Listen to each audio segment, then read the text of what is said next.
பொக்கர் காலைல 2 லோடு கம்பு வந்திருக்கு உங்களுக்கு. இன்னைக்கு கம்பு சமக்கதா தான் இல்லை நமக்கு. அப்படியா மாடெல்லாம் சுத்தியாச்சே. எவ்வளோ கம்பு பொக்கர் சமக்கணும் சொல்லுங்க.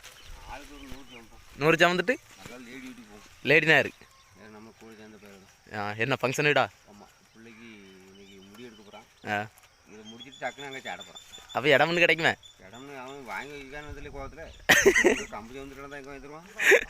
சரி ஏதாவது மாவோட போற ஒரு சட்னி நிறையா யா இட்லி இட்லி இன்னைக்கு காலையில அப்போ ஒரு 10 மணிக்குள்ள நம்ம அங்கே பிக்கப் ஆகணும் பக்கார்.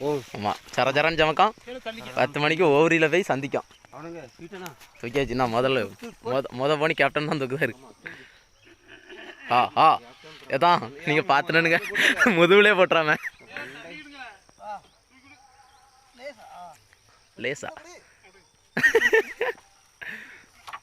ஒரு வேலை பாய்க்கலாமல் போகிறோம்.